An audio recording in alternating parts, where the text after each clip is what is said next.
And on top of that, I think everybody's career actually got destroyed because of this movie. I mean, look at the director. What did he move on to? Just directing the majority of all the Malcolm in the Middle episodes.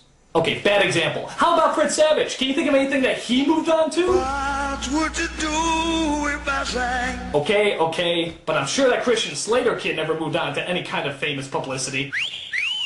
Okay, alright, Jimmy, the little child prodigy in the movie. Surely spending your entire life just playing video games can't get you any kind of fame.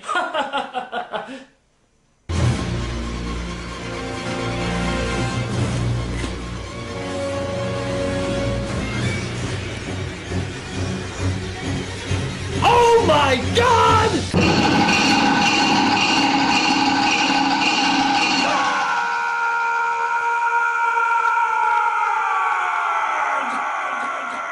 Meanwhile, the bastard son of Mario and Saddam Hussein kidnaps the kid and takes possession of his boombox. He then gives the kid the shaft and summons Kazam to his warehouse, where he demands him to do all his evil bidding. Kazam is powerless to stop his new master. But wait a minute.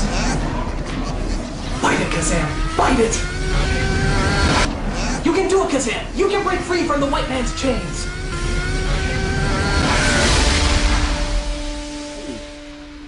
He's gonna go Shaq Fu on your asses!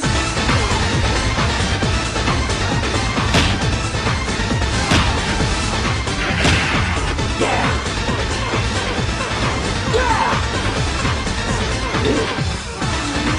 Yeah! And, in typical basketball all-star fashion, he personally slam dunks the villain into a garbage can.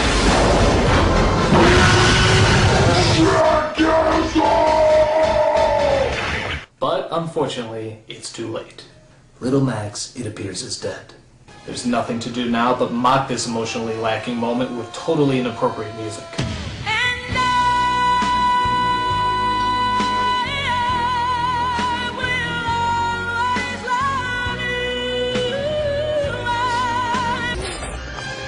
Baby, at your service.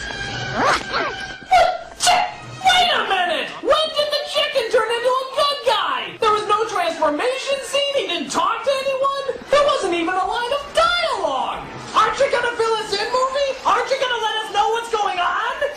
Just X!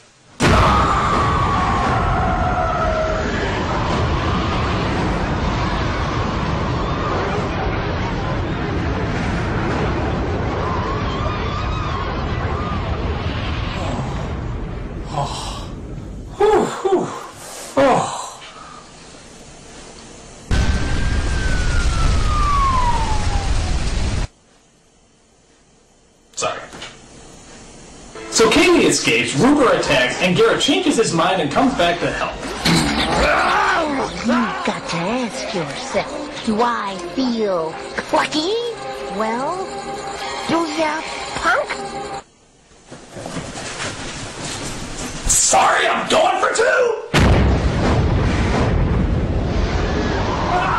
That's it, I'm wrapping it up! So yeah, Lisa invites Mark over again, as Johnny finally heard the lie that Lisa told about him. I did not hit her. It's not true. It's bullshit. I did not hit her. I did not.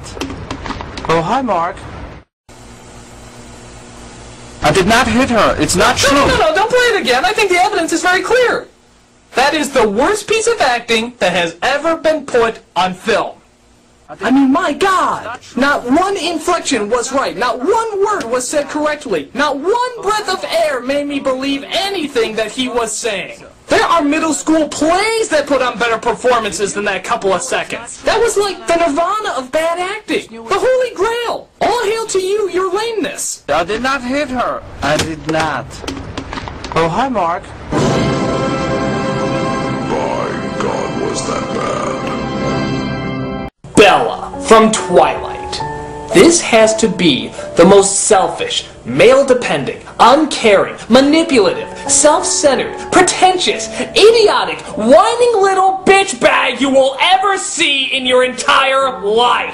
And honestly, that wouldn't be too bad a character. That'd be very, very interesting if it was intentional. But it's not. Bella is supposed to represent the everyday teenage girl. If that's the case, then the story really got mixed up who the blood-sucking monster is. She thinks she's tortured even though really she has no problems. She gets a crush on a boy and decides she wants to marry him, even though she's not even out of high school yet. She wants to be turned into a vampire, which everyone has said is throwing her life away. But of course, at the enlightening age of 17, she already knows exactly what she wants. Aren't you glad you followed through with every bright idea you had at 17? Aren't you glad you totally committed to something that you knew you could never make a mistake on at that age? Oh yeah, 17! Nobody ever fucks up at that age! The boyfriend tries to leave her so that he can save her, but she constantly keeps throwing herself off cliffs and putting herself in danger just so he can notice her. Good fucking God. That's right, girls. If your boyfriend leaves you, do exactly this. I assure you it won't backfire in the least. Sure, you might be dead, but that'll teach him. She then gets another boy involved who actually seems supportive and attentive, but she dumps him because the other guy looks at her weird. And by God, how can she turn down a guy with no personality that just looks at her weird? Again, one of those brilliant choices you make at 17. So now a whole war is going on, all because of her. And everyone is going out of their way to try and protect her, and she's simply like, yeah, that's cool. Oh wait, she does try to say once that she's not worth it, but that only lasts a few seconds. She then realizes that she is worth it, and is totally on board with having muscle boys carry her around everywhere. And just as her boyfriend finally agrees to marry her, imagine a boy being pressured into marriage, she dicks around with the other guy yet again. Oh my God. I mean, oh my God.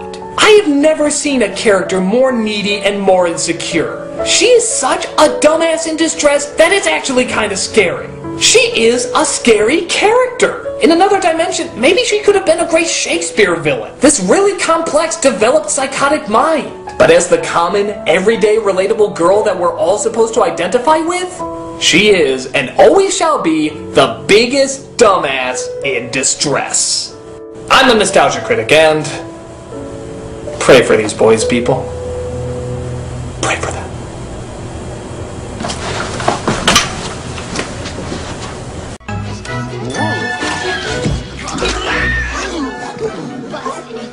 Look at Doug with that cute girl. Wait a minute. What? Look at Doug with that cute girl. Okay, alright. I can believe the boy's getting excited for the dance. I can believe the mayor not using her powers at all to prove an earth-shattering discovery. I can believe high schoolers can build a giant robot and a shrinking ray and have none of that get any media attention. But if you expect me to believe that any high school girl, mind you, will look at this deformed demon, think he's a female student, and actually verbally acknowledge that she's cute, you are on meth!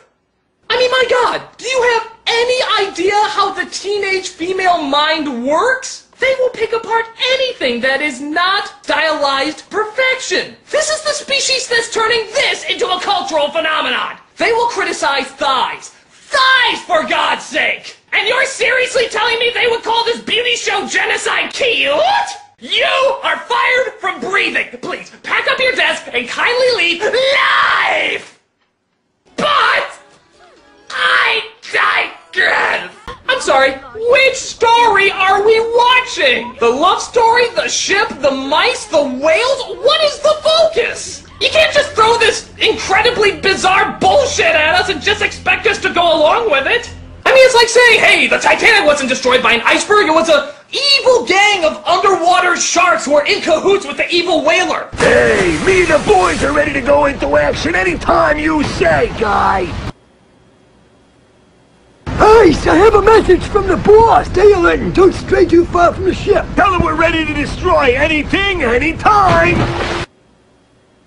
I'm sorry, I need to drop something.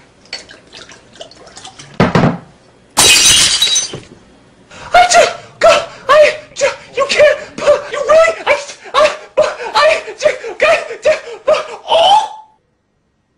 I'm sorry, I can't get through this in one sitting. If you'll excuse me, I'm gonna take the occasional break to look at myself in the mirror and cry.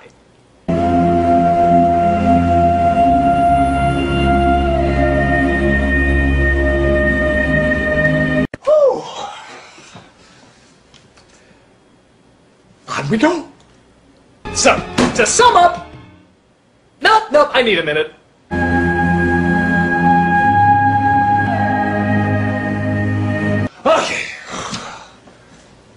see why this is worse than the other one?